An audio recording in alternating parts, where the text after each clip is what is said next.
Salut à tous les amis, c'est Aiken, j'espère que vous allez bien. Aujourd'hui on se retrouve dans une nouvelle vidéo où je vais vous présenter une histoire qui est clairement horrible.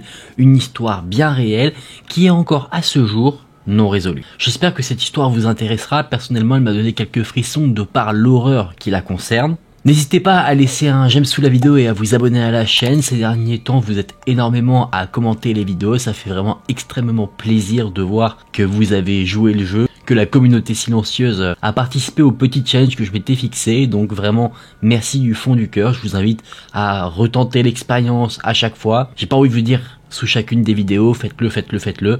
En tout cas, sachez que ça m'aide énormément pour le référencement et également ça me fait très plaisir de voir tous ceux qui regardent mes vidéos, de mettre des pseudos, des noms sous le nombre de vues. Vraiment, c'est un grand plaisir. Ça me touche énormément que vous ayez pris le temps de le faire. Merci du fond du cœur. On est parti, si vous l'êtes prêts, pour se plonger dans cette histoire terrifiante.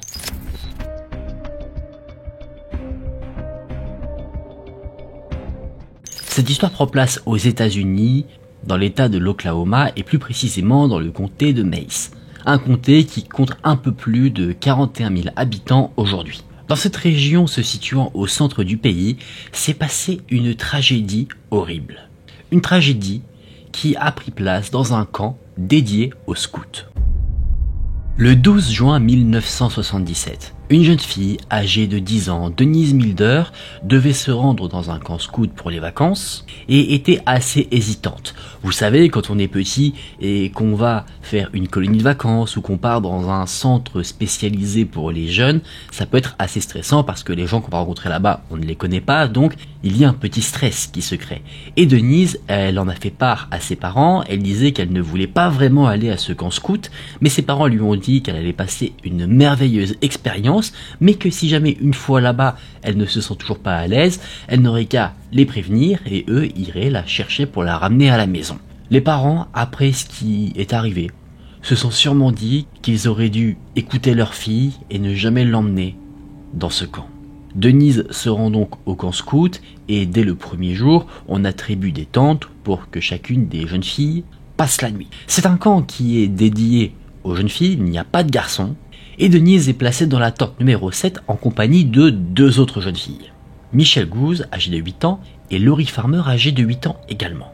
La première nuit au camp ne se passe pas de tout repos. Il y a un énorme orage qui frappe. Les jeunes filles ainsi que les moniteurs et monitrices du camp sont tenus de rester dans leur tente pour passer la nuit à l'abri de la pluie. La tente des jeunes filles se situait la plus au loin de toutes les tentes de moniteurs et elle était un peu cachée par les toilettes du camp. Il y avait quand même pas mal de tentes qui étaient réservées aux moniteurs pour qu'ils puissent un petit peu chapeauter l'activité autour du camp, intervenir si jamais il y a un problème. Et pendant cette fameuse nuit du 12 au 13 juin, il se passe plein de choses assez particulières. Carla Wallheit, une des monitrices, entend un son qui semble comme un gémissement, mais un gémissement très rauque. Elle sort de sa tente pour voir un petit peu ce qu'il se passe, mais elle ne voit rien. Elle se dit donc, étant dans une forêt, que ce son provient d'un animal. Ce son-là n'a pas été entendu uniquement par Carla, mais par d'autres personnes qui, eux, ne sont pas allées enquêter. La nuit est un petit peu avancée, et nous sommes aux alentours maintenant des 1h30 du matin. De nouveau, Carla ainsi que d'autres campeurs entendent des gémissements. N'ayant rien vu la première fois, tout le monde se dit que c'est encore une fois des animaux sauvages. À peu près une demi-heure après, une des campeuses est réveillée par quelqu'un qui ouvre sa tente avec une lampe de poche. Pensant que c'est un moniteur ou une monitrice qui s'assurait juste que cette campeuse dormait, elle s'est rendormie sans se poser de questions. À 3h du matin, donc encore plus tard, on entend des cris venir de la tente numéro 7, là où il y a les trois jeunes filles, Laurie Farmer, Michelle Goose et Denise Milder. Au même moment, quelqu'un d'autre entend la voix d'une jeune fille crier à l'aide et appelle de manière frénétique sa mère. Comprenez par là qu'on entend à l'aide, au secours maman. Ces sons d'appel à l'aide, de cris de jeunes filles ont été entendus par d'autres jeunes filles qui campaient là, des scouts, et ne sachant pas vraiment quoi faire et se disant que des moniteurs ou des monitrices allaient intervenir, elles ont simplement décidé de retourner se coucher. On arrive maintenant au lever du soleil, le lendemain matin, le calme est revenu sur le camp, la tempête est terminée. Carla, aux alentours des 6h du matin, décide de se rendre au niveau des toilettes qui comportaient également des douches pour se laver et se préparer à cette nouvelle journée. Et c'est sur le chemin pour se rendre aux toilettes qu'elle fait une découverte horrible. Elle trouve les corps sans vie des 3 jeunes filles de la tente numéro 7 sur le chemin pour se rendre aux toilettes. Elles sont à l'extérieur de leur tente, disposées sur le sol. 2 des corps étaient enfermés dans des sacs de couchage et le 3e était à moitié ouvert. Les 3 jeunes filles présentaient des traces d'abus, de coups et avaient été étranglées jusqu'à la mort. Immédiatement, la police est appelée sur place et une enquête s'ensuit. Il faut absolument retrouver là ou les personnes qui ont commis cet acte affreux à ces jeunes filles. Il y a beaucoup de preuves qui sont trouvées. Une lampe de poche rouge trouvée juste à côté des corps des jeunes filles. Il y avait une empreinte digitale qui était partiellement utilisable, de très mauvaise qualité, sur la lampe. La tente des filles, elle, était couverte de sang. Et dans les traces de sang, on a retrouvé une empreinte de chaussure. La police a décidé d'élargir la recherche non pas simplement au camp de scout mais également à la forêt avoisinante. Et là on trouve également du ruban adhésif, de la corde et des lunettes pour femmes. On trouve également quelque chose d'assez intéressant. Non loin du camp de scout se trouvait une grotte, une très petite grotte, et à l'intérieur de celle-ci il y avait des preuves que quelqu'un y habitait. Il faut savoir qu'on avait retrouvé près des corps du papier journal qui servait à dissimuler le cliquetis du bouton de la lampe. Vous savez, quand on utilise une lampe de poche et qu'on appuie sur le bouton pour l'allumer, ça fait un petit clic. Ce papier journal avait été en fait coincé aux extrémités du bouton pour masquer le bruit, ce fameux cliquetis. Et bien ce papier journal qui a été retrouvé sur la lampe à côté des corps était le même qu'un papier journal qui a été retrouvé dans la grotte. Donc là, on est quasiment sûr que la personne qui vit ou vivait dans cette grotte est liée d'une manière ou d'une autre à l'abomination du camp scout, le meurtre des 3 jeunes filles. Et sur les murs de la grotte, il y avait également un message qui avait été griffonné. Ce message disait « Le tueur était là, au revoir les imbéciles ». Donc là, on ne peut pas vraiment avoir de doute sur le fait que la personne qui était dans la grotte est le tueur. Et ce qu'on sait également, c'est que c'est un tueur vicieux parce qu'il joue avec la police. Il savait que la police allait trouver la grotte, donc il a décidé de leur laisser un message. La police a enquêté de manière très acharnée et ils ont établi le profil d'un suspect bien tangible et qui pourrait correspondre, de par ses antécédents, à quelqu'un qui pourrait commettre l'atrocité du camp scout. Ce suspect, c'est Jenny Leroy Hart. Pourquoi cet homme semblait être le suspect idéal? C'est parce qu'il avait été déjà incarcéré plusieurs fois, il avait des antécédents de violence, notamment des abus. Il avait déjà été arrêté pour l'enlèvement et l'abus de 2 femmes enceintes dans la ville de Tulsa, qui est une ville qui se trouve dans l'état d'Oklahoma. Donc en termes de localisation, on est dans les clous. Il avait obtenu une liberté conditionnelle. Il s'est de nouveau retrouvé en prison pour cambriolage, mais il n'y est pas resté. Non pas cette fois-ci parce qu'il a été de nouveau libéré, mais parce qu'il s'en était enfui. Il s'était échappé en 1973 et depuis il était en cavale. Donc là on a également encore une fois quelque chose qui semble aller vers une corrélation entre cet homme et le meurtrier. Un homme en cavale pourrait très bien, pour être à l'abri des regards, se cacher en forêt et pourquoi pas dans une grotte. Finalement, après des recherches approfondies, Hart a été retrouvé par la police et a été arrêté. Pour le shérif en charge de l'enquête, c'est sûr et certain, Hart est le coupable. Il est donc jugé et il est condamné coupable vis-à-vis des preuves qui sont présentées. Là peut-être que vous tiltez un petit peu. Vous vous dites mais Haken, en introduction tu nous as dit que l'enquête était non résolue. Elle l'est effectivement parce que le jury est revenu sur sa condamnation. Ils avaient d'abord annoncé le suspect Hart comme coupable, mais ils se sont rétractés et l'ont finalement déclaré non coupable. Et ce, à l'unanimité.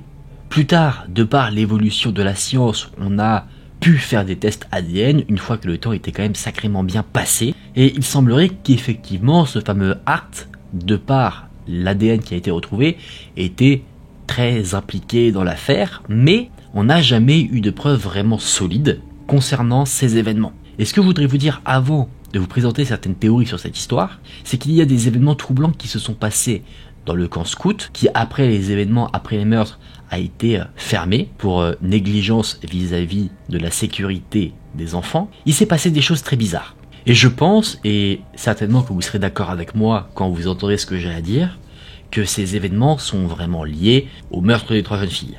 Des mois avant les faits, il y avait une activité très étrange autour du camp scout. Un des moniteurs qui étaient sur place trouvaient de temps en temps des tentes ouvertes alors qu'elles étaient de base fermées. D'autres ont signalé des vols, certains de leurs objets étaient manquants et n'ont pas été retrouvés, et ils n'ont pas trouvé de responsable à ces vols. Il y avait également des bruits étranges, de la nourriture qui disparaissait. Mais le pire dans tous ces événements très mystérieux, c'est une note écrite à la main qui a été laissée, qui semble très annonciatrice de ce qui s'est passé après. Cette note indiquait « Nous devons tuer 3 jeunes filles dans une tente ». Avant ces événements, et sachant qu'il ne s'était rien passé d'autre jusqu'au meurtre, tout cela n'a été pris que pour une vaste blague. Mauvaise blague, vous en conviendrez, mais pour quelque chose dont il ne faut pas s'inquiéter. Eh bien, les événements qui ont suivi semblent montrer que si, peut-être que ces événements auraient dû être relatés à la police. Donc là, bien qu'on peut se dire que Hart, celui qui a été acquitté, est en réalité l'instigateur de l'abomination commise au camp scout, il y a des théories tout aussi horrible qui concerne cette histoire, et libre à vous de penser ce que vous voulez, vous dire quelle théorie est la bonne. Peut-être que vous-même vous allez avoir des théories. N'hésitez évidemment pas à me dire ce que vous en pensez dans les commentaires. Première théorie, celle qu'on a évoquée dans la vidéo dans un premier temps, Hart est coupable. Il a juste eu beaucoup de chance et a réussi à éviter d'être condamné pour l'abomination qu'il avait réalisée. Deuxième théorie. Certains pensent que ces meurtres ont été réalisés par des campeurs qui ne campaient pas dans le camp scout mais qui campaient aux alentours. Des personnes malsaines se sont retrouvées là, ont vu le camp scout avec plein de jeunes filles et ils ont décidé de réaliser une abomination dans le camp. Variante de cette théorie, certains pensent que c'est carrément l'œuvre de certains moniteurs ou monitrices du camp et que, étant sur place avant que la police n'arrive, ils ont réussi à dissimuler ou détruire des preuves qui auraient pu les incriminer et créer une sorte de fausse scène de crime. Troisième théorie, et ça c'est une des théories les plus mystérieuses et qui a quelques éléments qui vont en son sens. Cette théorie voudrait que ce meurtre soit l'œuvre d'un rituel qui aurait été manigancé par un culte, lequel on ne sait pas, et pourquoi certains pensent à cette possibilité. Déjà, le corps des 3 jeunes filles était disposé d'une manière assez particulière. Leur tête était dirigée vers leur tente et leurs pieds étaient dirigés dans la direction opposée, ce qui semblait indiquer que les corps des victimes avaient été disposés d'une certaine manière. Et effectivement, si c'était un meurtre, entre guillemets, classique, pourquoi sortir le corps des tentes, sachant que ça aurait pu potentiellement retarder leur découverte. Là, les corps ont été sortis et disposés d'une certaine manière, chose qui semble ressembler à ce qu'il se passerait si on effectuait un rituel qui nécessitait un meurtre. Autre chose qui va dans ce sens, c'est la note manuscrite qui a été retrouvée, qui annonçait qu'il devait y avoir un meurtre de 3 jeunes filles dans une tente. Et encore autre chose, c'est que non loin du camp scout, il y avait un ancien cimetière indien. Tout cela amène à penser que le meurtre des 3 jeunes filles serait des sacrifices pour une cérémonie. Par rapport à quoi, ça, on ne sait pas. Il y a des preuves qui permettent d'alimenter certaines théories, mais rien qui permette vraiment d'en valider une plus que les autres. Celle qui ressort un peu plus de l'eau, c'est celle que c'est Hart qui a commis le pire. Vous, qu'est-ce que vous en pensez? Dites-le moi dans les commentaires. En tout cas, encore aujourd'hui, personne ne sait dire la vérité sur les meurtres du camp scout d'Oklahoma. Voilà les amis, on en a fini pour cette histoire qui est bien sordide. Je voulais vous la raconter parce qu'il y a beaucoup de mystères autour de ces événements. Et il y a des théories évidemment comme pour chaque mystère. Personnellement, je pense que la solution la plus réaliste est la bonne. Après évidemment peut-être que je me trompe, peut-être même que la vérité n'est établie dans aucune des théories présentées, peut-être qu'il s'est passé tout autre chose et on ne sait juste pas encore ce qui s'est passé. Mais personnellement j'ai tendance à penser que Hart est effectivement coupable. On a retrouvé des preuves qui semblent aller en ce sens. Pour moi ça colle, le fait que étant en cavale il vive dans une grotte. Il a remarqué l'activité du camp. Pour se nourrir, peut-être qu'il avait déjà cambriolé le camp, il a vu de la nourriture et il l'a pris pour pouvoir survivre. Et quand le camp, on va dire, était au sommet de son activité, quand les jeunes filles sont arrivées, étant déjà quelqu'un qui a commis des abus, ses vices se sont exprimés de nouveau en commettant le pire, le meurtre de ces 3 jeunes filles. J'espère que cette histoire vous a intéressé, n'hésitez pas à me dire ce que vous en avez pensé en commentant la vidéo. Merci du fond du cœur à tous ceux qui le feront, vous n'imaginez pas à quel point ça aide la chaîne.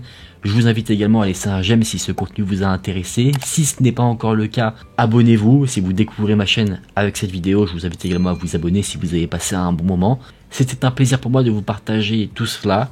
Prenez soin de vous, c'était Aken. Salut!